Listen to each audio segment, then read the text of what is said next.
Hoy continuamos hablando del corazón. Si abrimos este corazón, nos vamos a encontrar con que tiene 4 cavidades. Tiene las 2 aurículas, seguramente en algún momento lo habrá leído, son 2 aurículas y 2 ventrículos. La sangre llega desde todo el cuerpo, llega sin oxigenar, llega al corazón, al lado derecho, llega a la aurícula, después de ahí pasa al ventrículo, del ventrículo va a los pulmones, en el pulmón se oxigena, vuelve al corazón y el corazón la reparte ya oxigenada por todo el cuerpo. Ahora, hay una cosa que yo quería destacar, que en cada una de esas entradas y salidas, ya sea a la entrada o a la salida de la aurícula, a la entrada o a la salida del ventrículo, hay una válvula.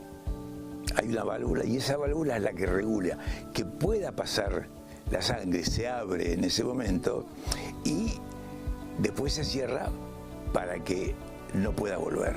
O sea, cuando el corazón se contrae, en la sístole se contrae, ahí pasa la sangre y después se relaja el corazón. Y ahí cuando se relaja, no tiene que poder volver la sangre, porque si vuelve la sangre quiere decir que la válvula no está bien cerrada. Entonces, durante muchos años, hoy en día eso se puede ver con imágenes de una manera increíble, pero durante muchos años lo que se usó fue el estetoscopio. Entonces, ¿qué es lo que se escuchaba con el estetoscopio?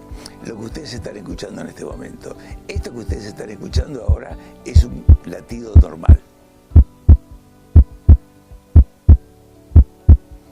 Y esto que van a escuchar ahora es lo que escuchaba el colega hace muchos años con el estetoscopio, que por supuesto hoy lo sigue escuchando, pero se puede corroborar mucho más fácil. Esto es un soplo. Y este es otro tipo de soplo.